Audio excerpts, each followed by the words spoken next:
পরম করুণাময় ও মহান খোদার নামে শুরু করছি, যিনি মিশরের জনগণের রিজিক দাতা। বাল্য বয়সে মাননীয় মন্ত্রী আজিজে মিশর পুতিফারের জন্য একটি কিতাব পড়েছিলাম। কিতাবটিতে মিশরের আগামী দিনের ভবিষ্যৎবাণী করা হয়েছিল। ওই কিতাবটিতে এমনটা লেখা ছিল যে এমন একদিন আসবে যেদিন মিশরের মূল কাঠামোর আমূল পরিবর্তন হবে, ধনী গরিবের নিজস্ব অবস্থানে পরিবর্তন হবে এবং এই ভিন্ন ধারা প্রতিষ্ঠায় রক্তক্ষয়ী সংঘর্ষ হবে। বিত্তশালীরা তাদের সম্পদ, রাজমহল ও গোলামদের হাতছাড়া করবে। আমুন খোদা মিশরের জনগণের ইবাদত থেকে বঞ্চিত হবে, হুকুমত জনগণের মধ্যে ফিরে আসবে এবং জনগণ আমুনের চাইতে শক্তিশালী খোদার ইবাদতে মশগুল হবে। কি বলো শুনি তো? দরুদ খোদা তাআলার নবী ইউজারসিফের উপরে।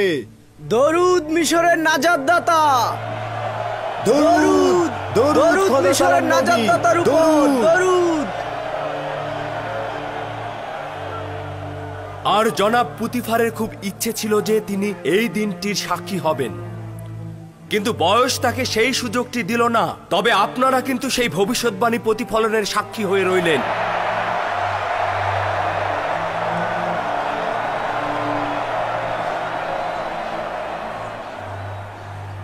সম্ভবত মিশরের অনেক গণ্যমান্য ব্যক্তির এটা স্মরণে থাকবে যে একদিন একটি বালক কৃতদাসকে কেনার জন্য তেবসে কৃতদাস বিক্রেতাদের ময়দানে সবাই হাজির হয়েছিলেন। আজ সেই কৃতদাস বালক মিশরের সকল জনগণের মালিক। একদিন আপনারা যে ইউজারসিফের মালিক হতে চেয়েছিলেন, আজ সেই আপনাদের সকলের মালিক। হ্যাঁ, আমার মনে আছে ওই দিন পুতিফার ওই বালকটিকে কিনে নিয়েছিল, আর ওই বালক আজকে সকলকে কিনে নিল। যদি তখন জানতাম ওই রকম হবে তাহলে ওকে গলা টিপে মেরে ফেলতাম। কিন্তু এগুলো সবই মহান খোদা তাআলার ইচ্ছা এবং তার কুদরত সকল কুদরতের চাইতে ঊর্ধ্বে। না আমি ইউজারশিপকে এতদিনে মালিক হিসেবে উপলব্ধি করেছি, না নিজেকে গোলাম হিসেবে। কে বলেছে এটা গোলামি? আমরা আজাদ ও মালিক হওয়ার চাইতে এই গোলামিকে 1000 বার গ্রহণ করতে রাজি আছি। দরুদ ইউজারসিফের উপরে দরুদ দরুদ।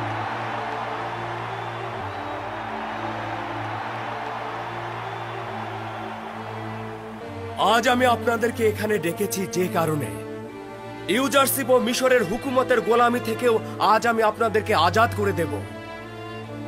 প্রকৃতপক্ষে যারা একাত্মবাদী খোদার ইবাদত করে তারা অন্য কোনো হুকুমত ও কুদরতের কাছে মাথা নত করবে না। আজ থেকে আপনারা আজাদ, তাই আপনারা নিজেদের ও পরিবারের গোলামি থেকে মুক্তির সনদ গ্রহণ করবেন।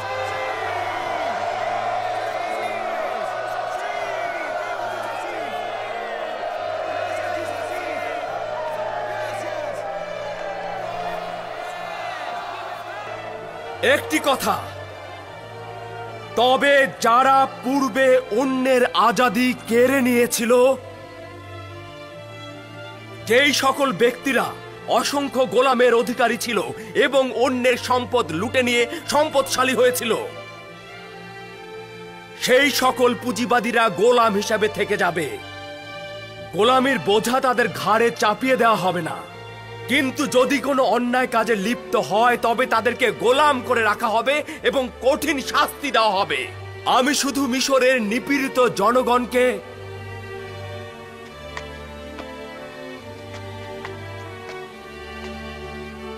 গোলামির অভিশাপ থেকে মুক্তি দিতে চেয়েছি এবং জুলুমকারী গোলামের মালিকদের শেকল পরাতে চেয়েছি।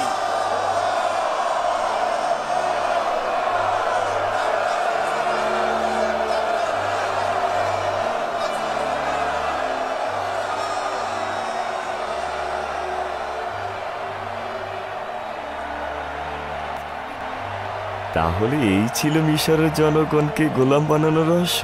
জনাব ইউজারসিফের ফরমান কখনোই কোনো কারণ ছাড়া সংগঠিত হয় না। সে কৌশলে ভালো মন্দকে পরস্পর থেকে আলাদা করল। আজিজে মিশরের কথাবার্তা আম্বিয়াদের কথার সাথে সাদৃশ্যপূর্ণ। সে মিশরের নাজাত দানকারী। আগামীকাল থেকে দেশের সকল গুদামের কর্মকর্তাদের কাজ হচ্ছে জনগণকে বিনামূল্যে গম দেয়া। আমার এবং মিশরের হুকুমতের একমাত্র দায়িত্ব হচ্ছে জনগণের ক্ষুধা মেটানো। সেক্ষেত্রে কে আজকে থেকে গোলামি থেকে আজাদ হলো এবং কে হলো না তা দেখা হবে না।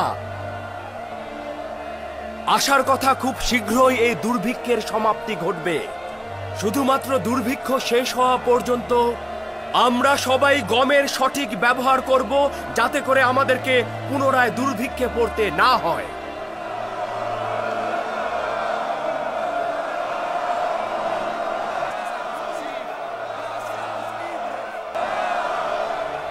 পূর্বে এটি আমুনের ইবাদতখানা ছিল। এখন থেকে এই জায়গাটি হবে এক এবং অদ্বিতীয় খোদার ইবাদতখানা। পরবর্তী অনুষ্ঠানের পূর্বে এখান থেকে খুব দ্রুত শিরক ও কুফরি ইবাদতের সকল আলামত পরিষ্কার করে ফেলবে।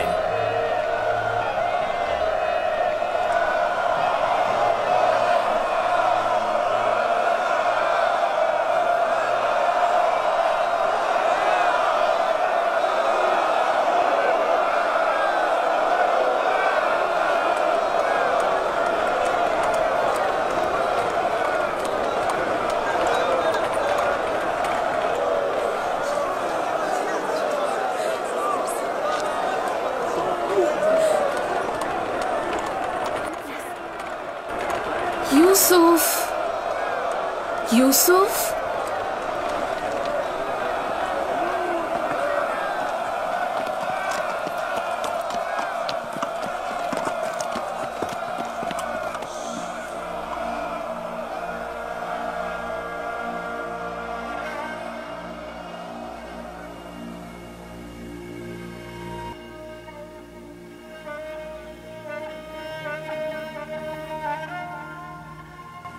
আচ্ছা, কে আমাকে কেনানি নাম ধরে ডাকলো?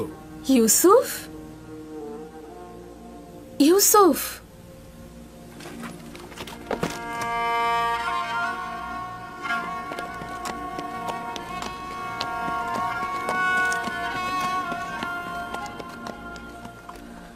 জুলেখা,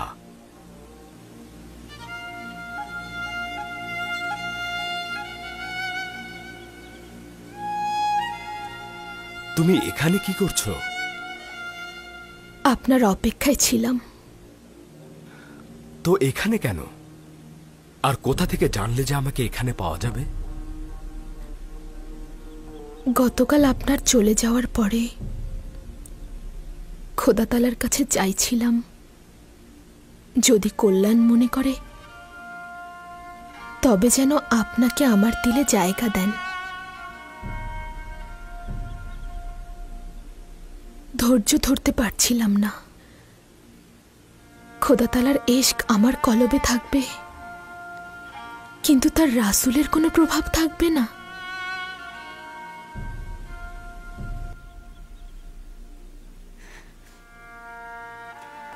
নিয়ত করলাম যে এখানে আসব, যেখানে বছরের পর বছর আপনার সঙ্গে মিলনের আকাঙ্ক্ষার অপেক্ষায় থাকতাম। আমি জানি অপেক্ষা করা কত কঠিন।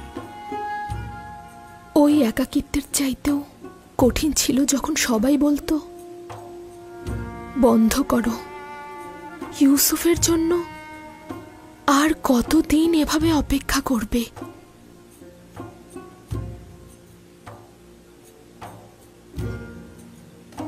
নিজেকে বলেছিলাম, যদি এইবার সাড়া না দেয় তাহলে দুজনের মিলনে খোদা তাআলার সম্মতি নেই। কিন্তু সাড়া তো দিয়েছি। আচ্ছা, এই সাড়া দেওয়ার অর্থ কি যৌবনের ইশক পুনরায় জন্ম নেয়া?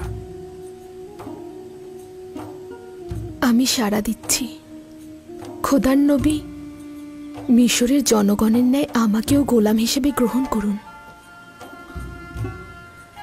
কিন্তু আমি তো আজকে মিশরের সকল মানুষকে আজাদ করে দিয়েছি। আমি আজাদি চাই না, আমি স্বেচ্ছায় বন্ধন গ্রহণ করছি। মোবারক হোক, এই বন্ধন মোবারক হোক।